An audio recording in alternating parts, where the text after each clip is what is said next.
Hello, I'm Laura Darcy and I'm a partner in the commercial employment team at BLM.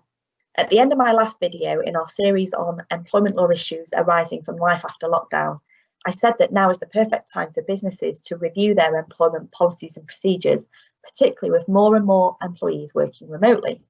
Policies are helpful, providing written guidance for employees and managers on how to handle a range of employment issues, as well as providing consistency and transparency.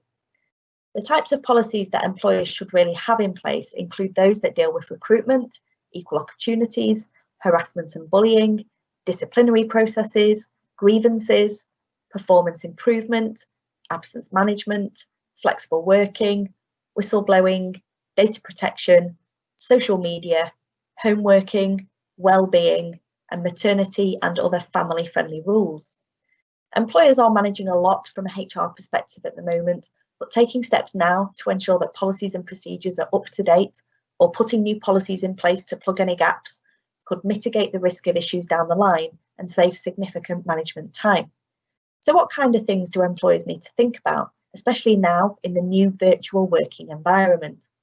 Well, in my last video, I covered flexible and home working, and employers who do not have these types of policies or who haven't reviewed them recently should take this opportunity to do so.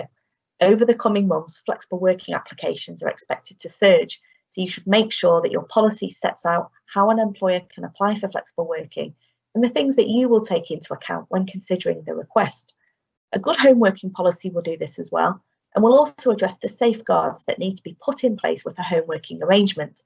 So, for example, around health and safety, confidentiality and data protection, as well as the practical arrangements that are needed to make home working a success.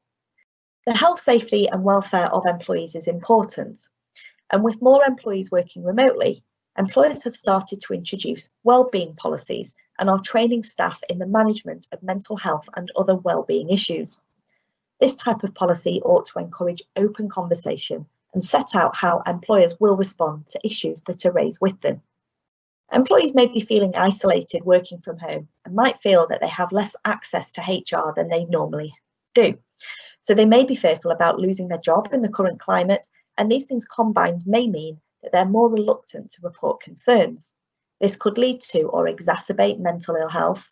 So it's important that managers are able to spot the signs or symptoms of poor mental health and can offer support to those who need it. It's also important at this time that employees are encouraged to raise concerns that they have in line with usual company policy. So, for example, via the whistleblowing and grievance procedures. The fact that employees are working remotely does not mean that rules no longer apply to them.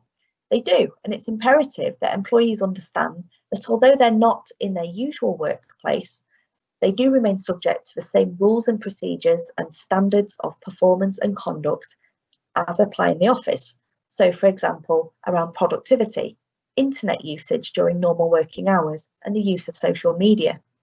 You should reiterate the standards that are expected in the new virtual working environment. It's important that performance management and disciplinary processes are still followed and that they're done without unreasonable delay. However, policies may need amending if face-to-face meetings cannot be safely arranged, provide for investigations and hearings to be carried out remotely. You may also want to update your lists of the type of conduct that constitutes misconduct and gross misconduct to reflect issues that are perhaps more prevalent now with remote working. So, for example, cyberbullying. There are likely to be separate issues too around proceedings that had commenced prior to the pandemic, but which have not yet completed because an investigating manager or a witness may have been furloughed. I've just mentioned cyberbullying. This is a key challenge facing employers at the moment. It can take many forms, so it could include posting offensive comments on social media, or the micromanaging or extensive monitoring of employees who are working from home, or the simple act of excluding certain employees from meetings. You might want to think about updating bullying and harassment and disciplinary policies to refer to cyberbullying as a specific issue and to provide relevant training to managers. What else may need to change? Well, recruitment policies are likely to need updating to reflect the fact that remote interviewing and selection arrangements will now be needed, with specific guidance around how to conduct a video interview. where visual cues will be less obvious, of course, and also note-taking during a video interview to ensure that candidates do not see the notes at the time.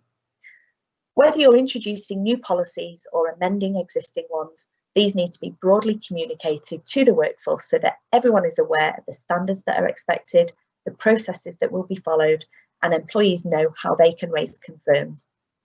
If you have any further questions or you need specific advice, we're offering businesses a free half-an-hour telephone or video call to talk you through the types of policies and procedures that could benefit your business, or to answer a specific question that you might have about a particular policy, particularly in light of the pandemic and lockdown. To book your appointment with our team, please use the details at the end of this video.